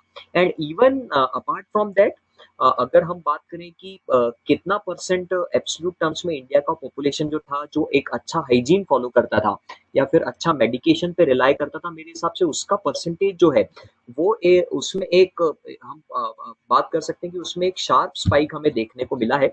तो वही एक रीजन है. अपार्ट फ्रॉम दैट, अगर हम बात करें फार्मा स्पेसिफिक इंडस्ट्री की या हेल्थ केयर स्पेसिफिक इंडस्ट्री की, तो मेरे हिसाब से थोड़ा सा भी कोई क्वालिटी स्टॉक अगर है, तो मेरे हिसाब से उस स्टॉक ने कुछ 2 गुना या 3 गुना या 4 गुना अभी अपने मार्च के लो से करा है. पर अगर हम फ्रंट लाइन की बात करें, अगर हम टॉप लाइन की बात करें, जहाँ पर हम बात कर सकते हैं सन फार्मा की या ल्यूपिन की या डिवीज लैब की या डॉक्टर रेड्डी की या फाइजर की या बायोकॉन वगैरह की हम बात करें, तो वहां पर हम देख सकते हैं कि हमें कुछ अपसाइड मिला है, 80 to 90% या फिर 100% के आसपास का अपसाइड हमें मिला है, which is quite handsome in span of to just 5 months. तो मेरे हिसाब से ये एक ऐसी स्पेस है जहां पर ऐसी companies which have business of either in API space, direct API space, और they have been in selling of those products which are buzzing into the market currently due to this COVID-19 situation, or any companies which have been marketing such products। तो मेरे हिसाब से एक यही space एक ऐसी है जहां पर फंडामेंटल्स और अगर हम स्टॉक प्राइस को अलाइन करने की कोशिश करें तो थोड़े से हमें देखने को मिलता है कि थोड़ा सा टर्बुलेंस जनरेट हुआ है, पर मेरे हिसाब से आने वाले 1-1.5 साल में वो टर्बुलेंस जो रहेगा, या फिर हम उसको बोल सकते हैं कि जो वेरिएंस एक डेवलप हुआ है, वो एलिनेट हो जाएगा और हम अलाइन हो जाएंगे। तो मेरे हिसाब से इस इंडस्ट्री की अगर हम बात करते हो, अगर ये कंक्लूड करने की कोशिश करें, तो टॉप लाइन में हम बात कर सकते हैं कि अर्निंग्स जो है वो अलाइन है और स्टॉक प्राइस जो है वो हमारी अर्निंग्स को जस्टिफाई कर रहा है। पर ऐसी कंपनीज जहां पर बहुत ज्यादा अर्निंग्स नहीं होते हुए भी स्टॉक्स ने परफॉर्म किया है, तो मेरे हिसाब से कुछ आने वाले 6 महीने में या 1 साल में ऐसी कंपनीज में हमें करेक्शन देखने को मिल सकता है, या फिर सडन स्पाइक भी देखने को मिल सकता है उनकी अर्निंग्स में। तो that is basically the main gimmick into that specific space. जी अर्पित भाई, thank you. Manu, I think Mr. Mandar का जो question है, I am getting what he is trying to ask. He is trying to ask that when we are looking for companies using these parameters or our own parameters, should we be market cap agnostic, or should we follow a non-market cap agnostic approach wherein we can select from any market cap? I think this Okay, is what okay. he was trying to ask. Okay, so there is very simple answer to that question कि अगर आप market cap देख के अपना research करते हैं, या फिर अगर आप मार्केट कैप देख के अपना एनालिटिकल प्रोसेस स्टार्ट करते हैं, तो मेरे हिसाब से आप कंपनी को उतना डीपर आप एनालाइज कर ही नहीं पाएंगे। क्योंकि अगर आप मार्केट कैप देख के या फिर आप इंडस्ट्री साइज के अगेंस्ट मार्केट कैप देख के उसे एनालाइज कर रहे हैं, तो आप ये बात कंक्लूड पहले ही कर लेंगे कि इंडस्ट्री इतनी बड़ी है और उसमें कंपनी का एक्सपोजर इतना ज्यादा है, तो मेरे हिसाब से अब कितना कंपनी ग्रो करेगा। तो मेरे हिसाब से आपको मार्केट कैपिटलाइजेशन को इग्नोर करना चाहिए। There are many companies which are having higher market cap, but still they have a lot potential to go on, and they have lot potential considering Indian equity market। तो मेरे हिसाब से आपको market capitalisation को ignore करना चाहिए अगर आप किसी कंपनी को एनालाइज कर रहे हैं, या फिर अगर आप किसी कंपनी में पैसा लगाने की सोच रहे हैं, तो आपको एम कैप कंसिडरेशन जो है उसको इग्नोर करना चाहिए और फिर अपनी रिसर्च प्रोसीजर कैरी करना चाहिए। Okay, guys, we've taken 1.5 hours of your time also. You mute for 1.5 hours. Arpit bhai का भी हमने 1.5 घंटा लिया है. I think we'll take just another 2 questions. Last 2 questions लेंगे. We'll take one question by unseen value, and okay, we'll take this one question by SANE Sane ji. Sane ji will take one more question. उसके बाद now we are closing the questions. Abhimanyu, you can just read out both the questions. We'll take these last 2 questions. Sure. So the first first question is a lot of net worth of IT companies are comprised of goodwills that are comprised from latest acquisitions. Then suddenly during bad times these goodwills are written off. Do you think this is a major red flag or something to be worried about, or can one overlook such practices? Okay, so इसके लिए I think this has been question from unseen value। या this has been question from unseen value। देखिए, पहले अगर हम बात करें कि 2016 के पहले क्या प्रैक्टिस होती थी, उसके लिए अगर हम बात करें तो जो हमारा चार्टर्ड अकाउंटेंट्स का इंस्टीट्यूट है आईसीआई, उसने इसके ऊपर एक गाइडलाइन इशू कर रखी थी कि companies are free to write off their goodwills and write off their goodwills in any manner. But वो उसके ऊपर अगर हम 2016 के बाद में बात करें, तो एक स्टैंडर्ड आ चुका है जहां पर हमें यूएस प्रॉक्सिमिटीज या फिर यूएस रेगुलेशन को फॉलो करना होता है, और वहां पर हमें ये बात देखने को मिलती है कि अब आप अनफोर्स रीजन से गुडविल जो है या फिर आपका जो नॉन कैश वैल्यू है उसको आप राइट ऑफ नहीं कर सकते। तो जो पहले इंडियन इक्विटीज मार्केट में होता था या फिर इंडियन कंपनीज में होता था, जहां पर कंपनी ये प्रैक्टिस ऑफ करती थी कि गुडविल रेज कर लेती थी या फिर गुडविल राइट ऑफ करती थी, जहां पर आपके इंडियन स्टैंडर्ड जो है दैट आर साइलेंट ऑन दो स्पेसिफिक ट्रांजेक्शन प्रायर टू 2016, वो अब जो है वो डे बाय डे कम होता जा रहा है। But still there has been a scope of doing so. पर अगर हम उसकी बात को कंसीडर करते हुए चलें, जहाँ पर हमें ये बात देखने को मिलती है कि आईटी कंपनी में जो गुडविल कंपोनेंट है that has been written off over a period of time, तो ऐसी कंपनी जिसका गुडविल राइट ऑफ हो रहा है विद इन द कंपनी, तो मेरे हिसाब से they have been taking hit on their balance sheet, they have been taking hit on their operating performance and their operating performance has been subdued. तो मेरे हिसाब से अगर कोई ऐसी कंपनी ऐसा करने की कोशिश कर रही है, अगर वो 1 या 2 बार करने की कोशिश करती है या मल्टीपल टाइम्स करने की कोशिश करती है, तो undoubtedly that has been turning to a red flag. पर अगर कोई कंपनी फोर्स रीजन से वो करने की कोशिश कर रही है, तो आप उस कंपनी में बने रह सकते हैं, कंसीडरिंग आपके जो भी दूसरे फैक्टर्स जो भी हैं, अगर आप उन्हें एनालाइज करते हैं, अगर कंपनी मार्केट शेयर ग्रो कर रहा है या फिर कंपनी का सेल्स ग्रो कर रहा है या फिर कंपनी के रेवेन्यूज बढ़ रहे हैं या फिर डॉलर का वैल्यू बढ़ रहा है, तो आप मेरे हिसाब से उसमें बने रह सकते हैं। Okay. So the final, just take that one. I have answered the final question. Yes, Arpit bhai, you can take this question. I think this person was asking about the market share. तो तिजोरी finance में तो वो easily available हो जाता है of most companies. Yes, कुछ companies का multiple websites जहाँ पर वो बहुत easily मिल जाएगा. In fact, you can Google. अगर आप Google करेंगे ना कि वोल्टास का मार्केट शेयर कितना है, तो Google will answer in simpler way. So you can do on that as well. You know what people should do is people should search how to Google. People Google, but people do not Google how to Google. There's a specific. See, just go on how Google to and type for market things. share of Bata or market share of Yeah. Voltas or market share of Symphony. You will get your answer in fraction of second. that is very easy. Okay, guys. Today's unfortunately we did not record the presentation. We recorded the half of the presentation, but then stopped the recording because the disturbance was happening a lot. So I'm doing today's presentations recording, but we will be providing all the material that are to us, and we'll not be able to get Dixon technology. And after that, I'll request Bhai to come over, and when the platform is launched in November, so post that we'll be having a lot of such meetings. So I thank all of you for being on mute for 1.5 hours. It is Okay. quite a big feat for it to Yes. be on mute. Arpit bhai, would you like to make any closing remarks? No. I just want you to post the feedbacks on Twitter or WhatsApp where you have been connected either with me or with Ayush Bhai or with Abhimanyu. You can post your feedback on this session on Twitter or on WhatsApp or on any platform where you have been connected either with Twitter Abhimanyu. would be the best platform. I think Twitter would be the best platform because then we would actually know how many of you really enjoyed the presentation and were attentive in the presentation. Abhimanyu has shared Arpit Bhai's Twitter profile. It is not necessary to mark me in my Twitter profile because, even though I'm active on Twitter, people rarely know me. So just message Arpit Bhai on Twitter. Just tag him if you enjoyed the presentation. Even if 20 people learned something from this presentation, तो हम लोग को लगता है कि जो disturbance हुआ था, वो we can forgo that disturbance because मतलब लगता है कि we did something today. Yes. So yeah, so if you really like the presentation, just mark it on Twitter. You give your feedback. If you didn't like it, you give your feedback likewise. Yeah. So should we conclude the presentation, Arpit bhai, or do you have anything else to say? Yes. We could conclude.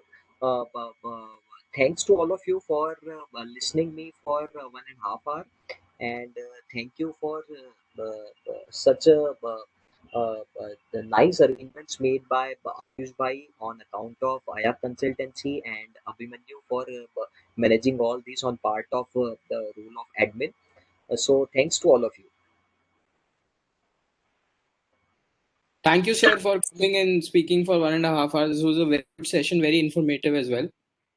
And we hope to see you again on our platform. Once we go for a full-fledged launch, we'll see you again. Sure. Okay, okay. Thank you so much. So, Ayush, I think I'll just give it over to Ayush. He'll just end the meeting. Yeah, end the meeting. There are a lot of people who have questions about our forum and about our upcoming sessions. We have upcoming sessions which are free and are like this until January 2021. So there is an email ID, support@finvents.in. There is an email ID, support@finvents.in. Finvents is the property of Ayak Consultancy. So you can email us on that ID, and we will be able to, or you can message Abhimanyu. You can WhatsApp him, you can call him, you can message him, and we will add you to our mailing list for the events up till January 2021. We have a lot of such good events scheduled up till January 2021. They are also on my pinned post on Twitter. But to get the information of such events, you can just email us and we'll add you to our mailing list. So, guys, I hope all of you got this, the email ID and the number. If you got this, just type in a yes and or a no. My Twitter is Ayush from. It is @Ayush from Ayak.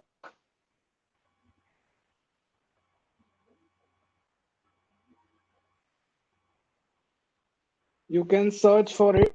I think you'll get all of the details. Then close today's meeting.